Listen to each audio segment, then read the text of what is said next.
What's up, everybody, and welcome to the Week 8 edition of the Best F in Fantasy Show. Bye-week blues, overreaction Week 8. We got it all here, live in the basement. I'm your host, Steve Albertini, joined by my producer, Nick Specca, and my senior analysts, Carmen Del Mastro and Jerry Procopio. Glad you're with us. A lot to talk about. Exciting Week 7. A lot of collateral damage. We'll get into that shortly, but first, follow us on Twitter at BestFNShow. And, of course, check out the website, bestfnfantasyshow.com. You know that already. If you don't, then I'm sorry to hear that. But let's get right into it with our we got 6 buys this week. 6. So there's going to be a lot of people scrambling to make some pickups here.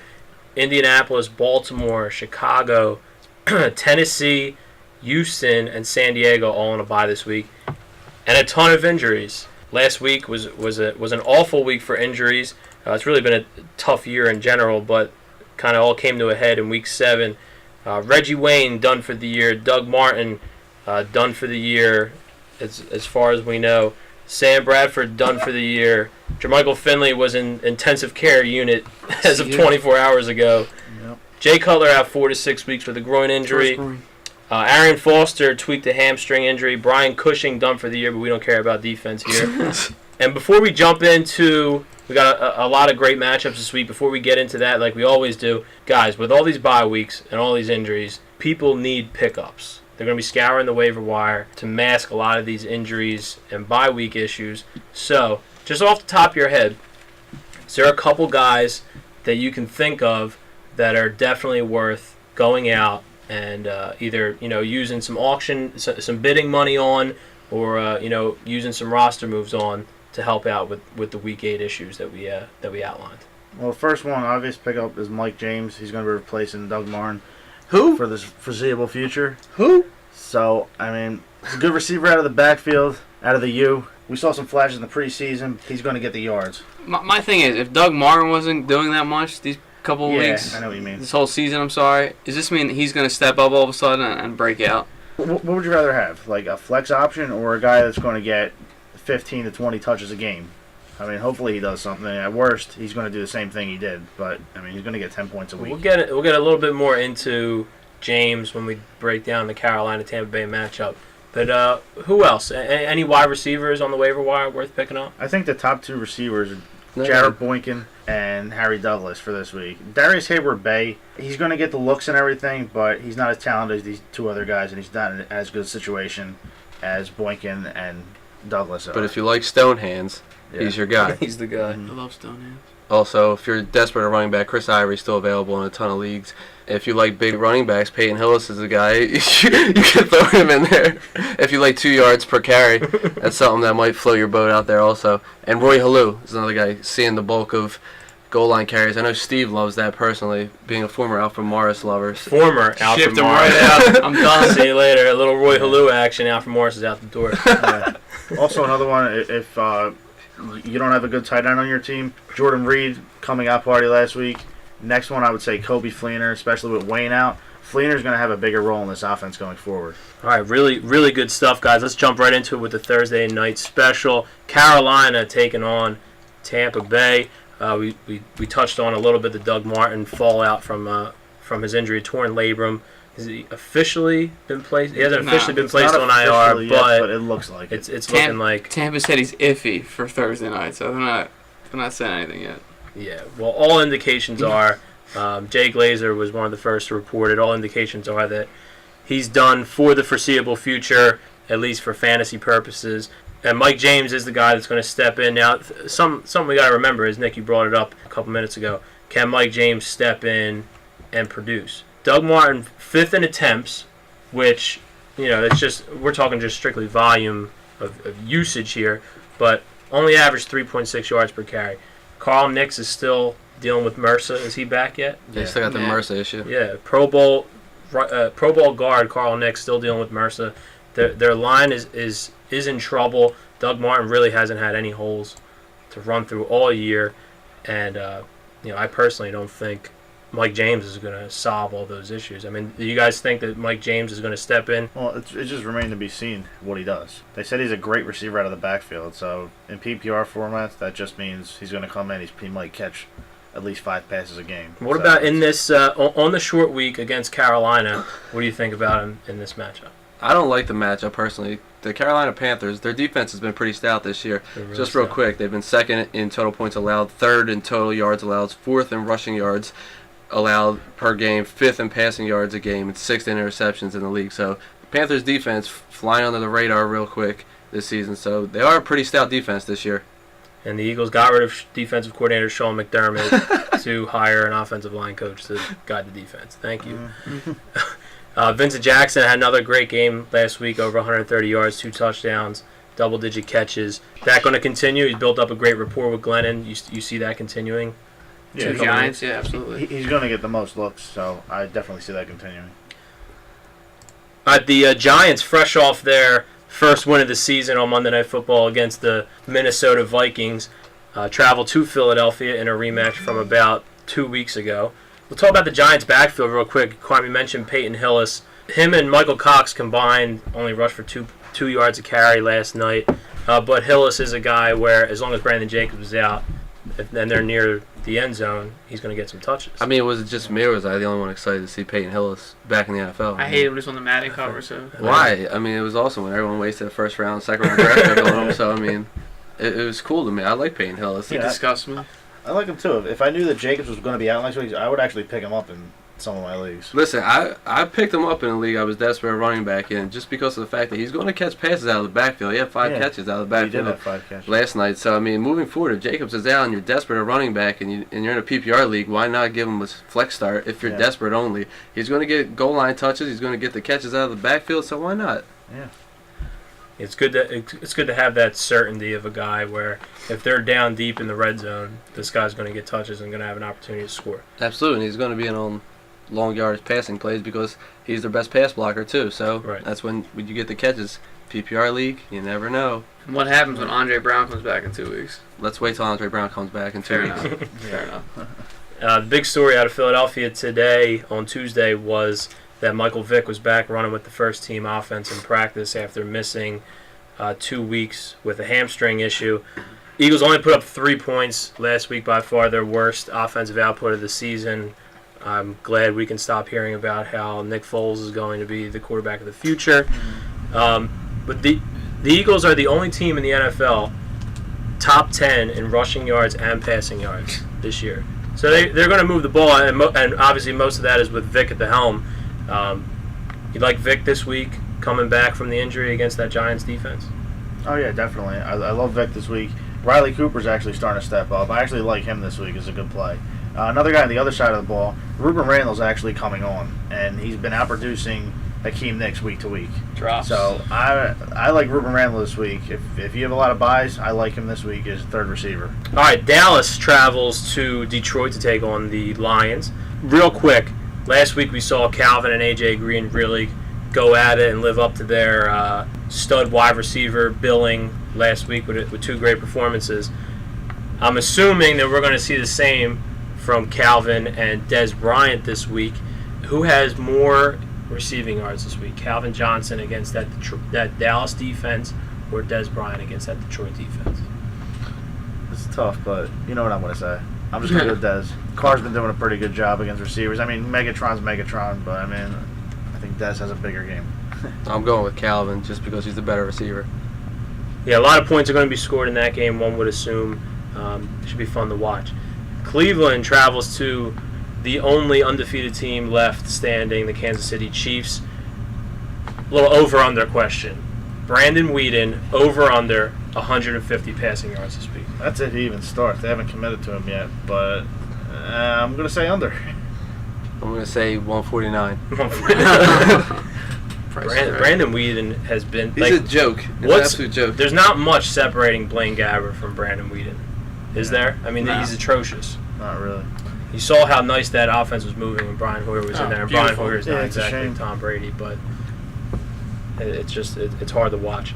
AFC East matchup: Miami travels to Foxborough to take on the Patriots. Everybody happy to see Rob Gronkowski back last week? Look good. All right, I was expecting a little more out of that, but for Miami this week in this matchup, is there anyone on that roster that you feel comfortable starting this week? Miami? On Miami. No.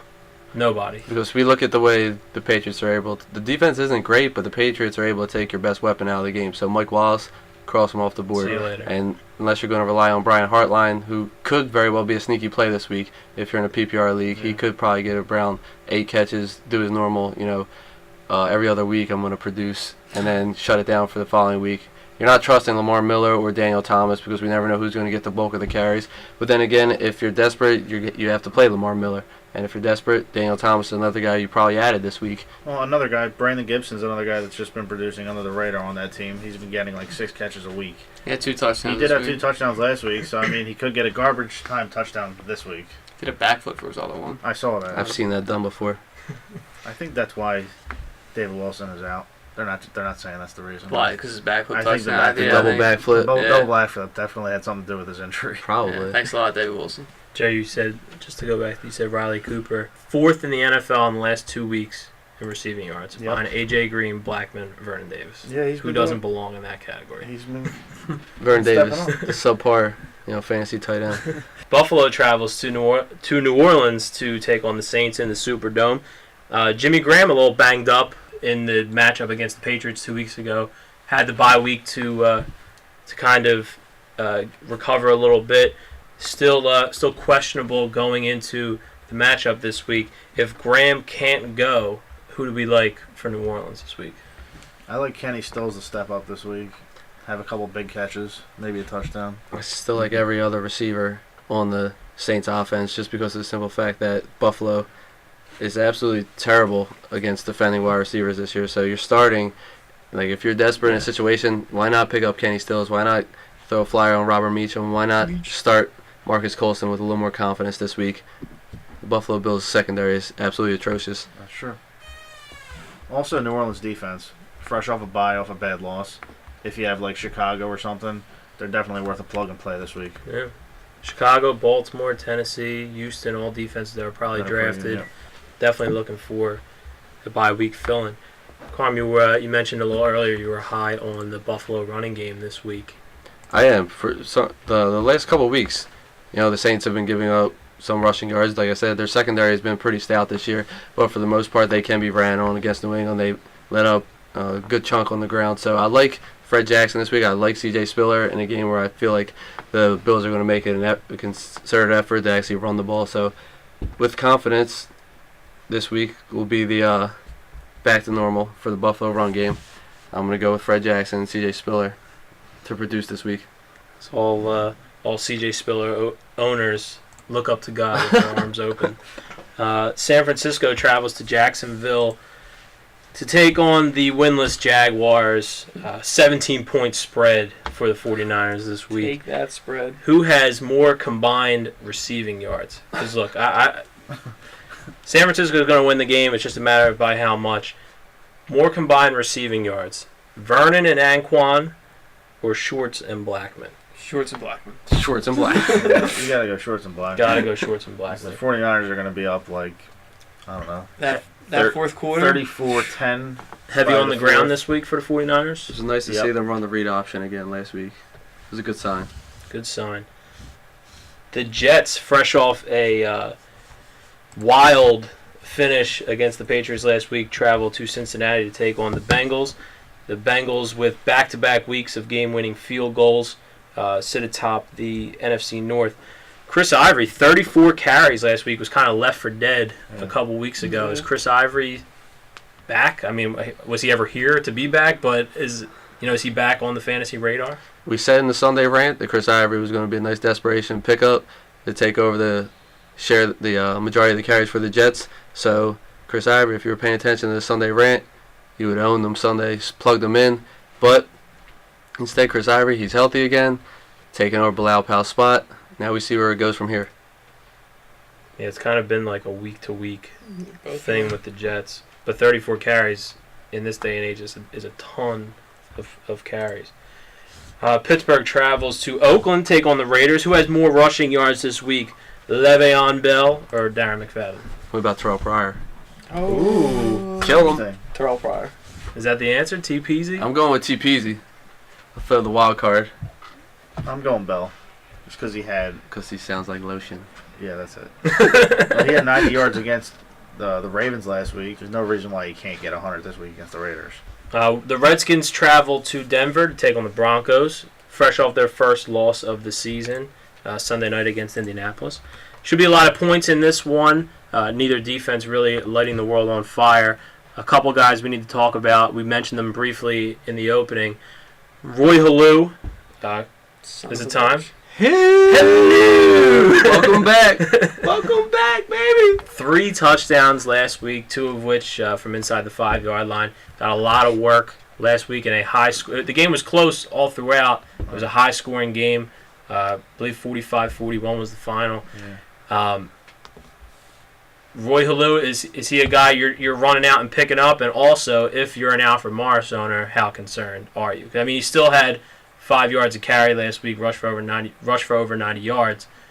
How concerned are you if you're a Morris owner with this kind of production from Halou? Well, you're a little concerned just because of the fact that Roy Halou is going to be in there on the goal line situations. He's also a guy that he can pass protect, and he's a guy that catches the ball out of the backfield. He's a viable threat to Alfred Morris's production. So you are concerned if you're an Alfred Morris owner. Yeah, I feel the same way. But personally, this week, I don't think you're going to get a whole lot out of the Redskins running backs. I think the Broncos coming off a loss, they're going to make it a point to put points on the board early. The Redskins are going to be playing from behind a lot, and I think you're going to see RG3 playing catch-up a lot. So I don't know how much you're going to get out of. Which means it's going to play into garbage time production for Roy Halou. Okay. Coming out of the backfield. Because Morris, they've made it pretty obvious that Morris doesn't play on passing downs. No. And if they're going to be passing the whole second half, Roy Halou could be in for a good workload. Yeah, he does look like the Morris. It's just a matter of, if he catches some balls out of the backfield, how to use them. Alfred Morris, 5.2 yards per carry, was actually playing pretty well. I mean, but Roy Halou adds different dynamic to that running game. And with Robert Griffin running a lot more, he rushed for over 80 yards last week. They kind of have like this 3-headed running attack that, we'll see how it plays out. He finally looks back to normal. Atlanta travels to the desert, take on the Cardinals. Who has more fantasy points this week, Harry Douglas or Larry Fitzgerald? I can't believe we're even asking this question, but it's a legit question. That's a tough question. Roddy White's status still up in the air for this week, so we'll see if he actually gets back on the field. I'm not trusting him, so he's got the hamstring, maybe the ankles, back to normal, but we'll see. I do like Larry Fitzgerald this week. The Falcons haven't been great against the pass this year. The Cardinals, they've given up the 4th fewest to opposing wideouts, so they do play well against opposing wideouts. I do like Fitzgerald this week. Yeah, I agree with that. I think Fitzgerald gets more. Big game for Tony Gonzalez this week? Absolutely. Yeah, definitely. Cardinals giving up the most to opposing tight ends, so we saw Vernon Davis explode. We saw Zach Miller that's right. kill him on Thursday night last week. Tony Gonzalez, primary target. Steven Jackson back this week? Some reports saying that he might practice this week. What are we thinking? Are we're staying away from Steven Jackson until we see something? If he's on your team, you got to play him. You're not going to get much out of him, but you have to play him. Green Bay travels to Minnesota to take on the Vikings on Sunday Night Football. Aaron Rodgers, even with a plethora of injuries, threw for 3 touchdowns against the Browns last week. But they added another injury to that, already missing James Jones and Randall Cobb. Jermichael Finley got carted off the field with a neck injury. All reports are that he is okay from a life standpoint, but I don't know about his status for Sunday just yet. They say he actually might. Yeah, he might be done for the year. He might be done for the year. He might be done for the year. Yeah, well, I wouldn't be surprised. He has like a spinal bruise or something. Yeah. So I don't know. On his on the spinal cord there. James Jones iffy for this week. So with all these injuries, can we expect another high volume workload day from Jarrett Boykin? 100%. He's a wide receiver too in this game, especially against Minnesota, who suck against the receivers. Yeah, also Eddie Lacy. He's a guy you're definitely going to want to start this week. Minnesota giving up the most fantasy points to opposing running backs last 3 games. Green Bay's made it a point to give him 20-plus touches. So Eddie Lacy really coming up strong with the loss of wideouts in Green Bay. They've been giving him over 20 carries a game. Yeah, so that's good. They are leaning on him, which is good. That Rodgers finally has a running back that they can pound the ball with. Josh Freeman was absolutely awful in his Minnesota debut last night. 33 incomplete passes, sailed 16 passes over receivers' heads. But look, you're not going to start Josh Freeman. Odds are, unless you're in a really deep league, you're not starting Greg Jennings or any of the other Minnesota receivers. So the guy here that we're concerned about is Adrian Peterson. Only 13 carries last night, 28 yards. Defense is keying in on stopping him since they're not afraid whatsoever of the Minnesota passing attack. How concerned are you about Adrian Peterson, who obviously you spent a top 3 pick on? How concerned are you about, if you're a Peterson owner, going forward with this tricky quarterback situation? Personally, if I was a Peterson owner, I would actually try to trade him right now while he actually has some value, because I'm afraid of what's going to happen down the line. He's always going to have value just because of his name. Yeah. But still, I'm not too concerned about him. Granted, they've said he is dealing with a little bit of a hamstring issue, trying to get that corrected. But for the most part, I'm not concerned about Peterson. He's going to produce eventually. So stick with Peterson. You'll be okay. And the Freeman production is nothing new. He's thrown for less than 50% all season. He's not a good quarterback. He's not. He's not a good quarterback. And for a guy that threw over 4,000 yards and 27 touchdowns last year, really a shame to see him come up so small in a contract year this year. On Monday night, Seattle travels to St. Louis in an NFC West battle. St. Louis, without their quarterback Sam Bradford, done for the year. Torn ACL, which is such a common theme this year, torn ACLs. That's a shame. Bradford was 5th in the NFL in passing touchdowns with 14. Is there anyone worth owning in the St. Louis offense? Anyone at all? Carmsat. Zach Stacy. There you go. Zach Stacy. He's the only guy that should be rostered from St. Louis Rams right now. Pains me to say because I had high hopes for Tavon Austin, who they somehow can't get involved in their offense, which really befuddles me. But for the most part, Zach Stacy is the only guy that should be owned.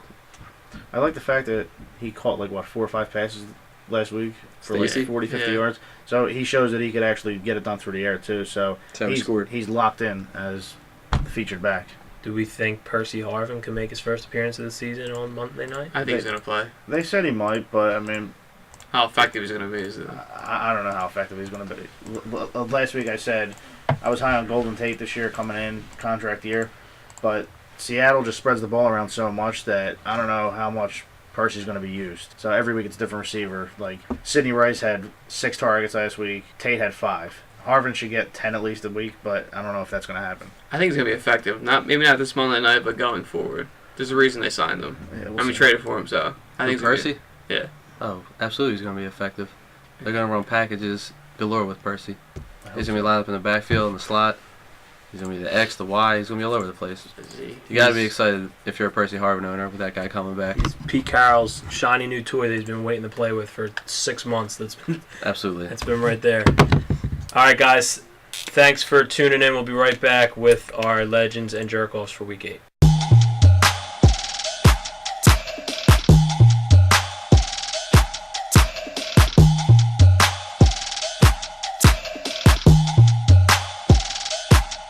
And we're back. Welcome, everyone, to the Week 8 edition of the Best F and Fantasy Show. Live from the basement, I'm your host, Steve Albertini, and it's time for the Legends and Jerkoffs for Week 8. Jared, why don't you kick us off? Who you got for Legends this week? My first one, I'm going to go Jordy Nelson. Minnesota gives the 3rd most points to opposing receivers, so I see him going off, especially with the fact that Jermichael Finley is potentially done for the season. It's only going to increase his looks. My next one, Steve Smith. Tampa Bay has one of the worst defenses. He always has a good game against Tampa Bay, so I see him having a good game. Ruben Randall, he's coming on lately, outproducing Akeem Nicks. Philly was 29th ranked against the pass, so Ruben Randall should have. Ruben? He scored twice, I think. Randall? Yeah, he scored twice. Yeah, against the Eagles. Eagles. He did. He was a 2-touchdown crew guy. Yeah, I remember that. All right, my first one, I'm going with Tony Gonzalez. Against the Cardinals, we talked about him earlier. The Cardinals have been dreadful against tight ends this year, giving up the most fantasy points to opposing tight ends. Next, we're going Fred Jackson and C.J. Spiller. Saints' run defense has been leaky the last couple of weeks, so I see them bouncing back, having a dual nice week. Next, we're going to Eddie Lacy, Minnesota, giving up the most fantasy points to opposing running backs. Like I said, he's averaged 20-plus touches in his last 3 starts. And lastly, we're going Michael Floyd, too. I like Fitzgerald. I like Michael Floyd this week versus Atlanta. Atlanta giving up the 3rd most points to opposing wideouts. Get him in your lineup this week. So the Atlanta-Arizona matchup, in your opinion, is going to produce a lot of fantasy points. I like it this week. Jerkoffs for Week 8. Who we got? My first one, I'm going to go Jordan Cameron. He had a good game last week, and, I mean, he's been up and down lately, but Kansas City gives up the fewest points to opposing tight ends. Brandon Whedon's been awful, so He sure I has. gotta say Jordan Cameron. My next one, Trade him on. I'm gonna go Gio Bernard. Jets have a really stout run defense. It's nothing against you. Oh, It's gonna get better when I go. I see this game being very defensive, maybe low scoring, maybe about like to get real defensive. 14, 17 And offensive. by a field goal, whoever wins. So I just see Bernard struggling in this game. And my last one, I'm gonna go Justin Blackman. Surprisingly, Breeze, because Steve. San Francisco doesn't give up a lot to opposing receivers. So Only in garbage time. only in garbage time, but we'll Season. see. San Francisco manages the clock really well. Oh yeah, I know. We all manage the clock really well in some aspect. So I'm gonna go stick another knife in Steve's back. Vincent Jackson Oh, versus yeah. Carolina. Oh, this make it week. stop. Make it stop. Steve, you're gonna put up 50 points this week. He's gonna put up 180. Make it stop. Carolina giving up the 6 fewest to opposing receivers. They've been pretty, like we talked about earlier, they've been stout on defense, flying under the radar. Next we go, Maurice Jones-Drew at San Fran. He can't do it in the U.S. He's not going to be able to do it in London.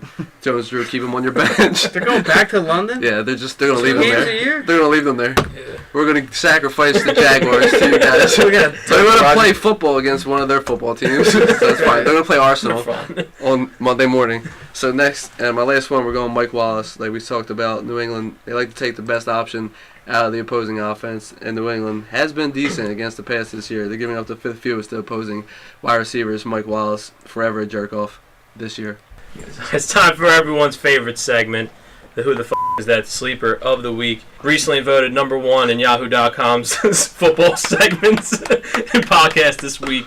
Congratulations, guys. You've done a great job. This week's segment is brought to you by Chick-fil-A and their new Mocha Cookies and Cream Milkshake. It's a coffee-flavored treat, hand-spun with Chick-fil-A ice cream and real chocolate cookie crumbs, topped with whipped cream and a cherry. Make sure you ask anyone at your local Chick-fil-A. See Chick-fil-A.com Are you for done? locations. Me and Steve went there for lunch today. It was phenomenal. A lot of calories, though.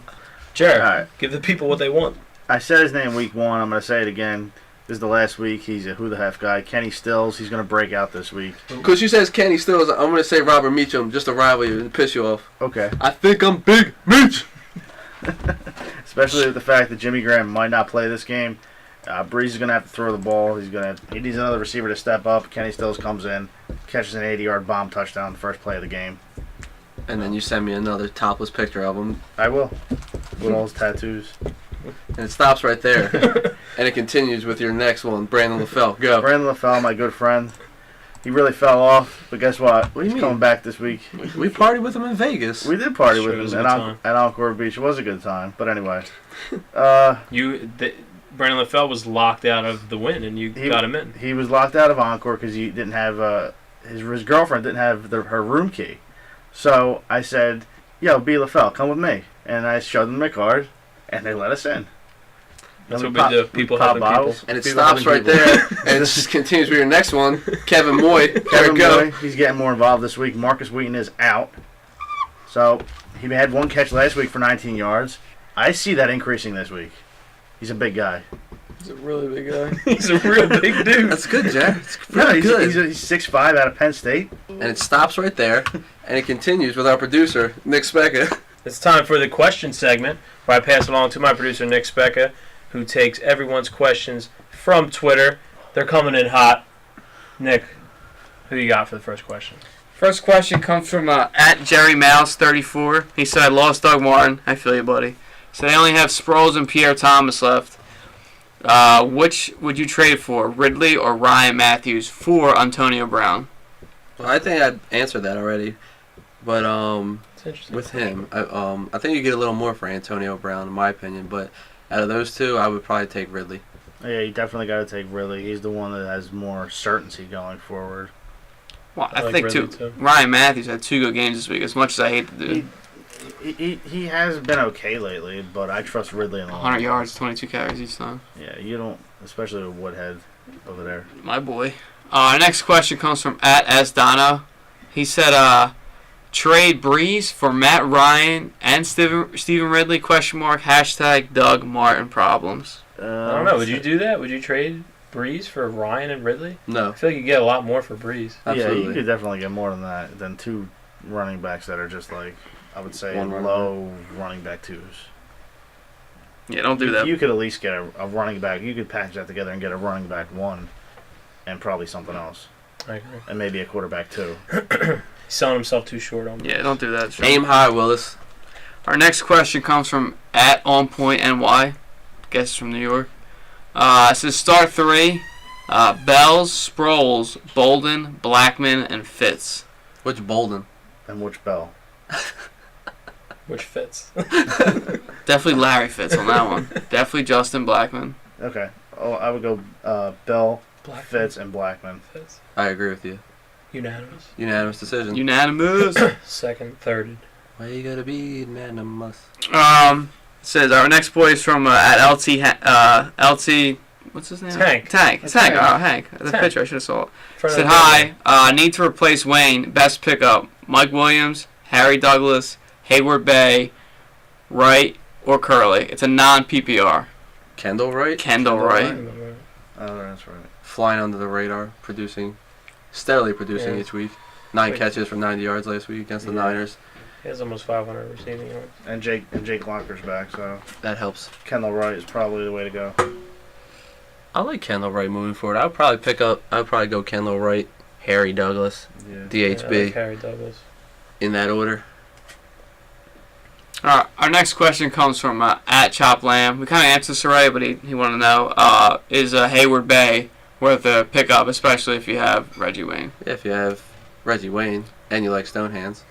Would you start him on the comeback week, though? On the comeback Like, week, is he a guy that's going to replace Reggie Wayne every week in your lineup if now? you have to plug him in, You have to need plug to. him in. Where yeah. is he in the pecking order of the Colts receiving game? He's Is the he number 2. He no, was. I know, but is he? Would you rather have Kobe Fleener than him, or I think Fleener's workload is definitely going to increase. I like Fleener a little better because Hayward Bay, you can't really rely on him. And there's still no sign of Levon Brazil. Brazil? He'll He'll be he's there. coming out. Brazil's always Another there. friend of the eventually. program. Yeah. He'll be there. Underrated. That's all the questions we had this week. I'm going to send it back to Steve. All right, thanks, Nick. Good luck to everyone this week dealing with your buys and all your injuries. If you have any questions or comments, feel free to hit us up on Twitter @BestEffingShow. Check us out on Facebook and check out the website. We'll see you next week.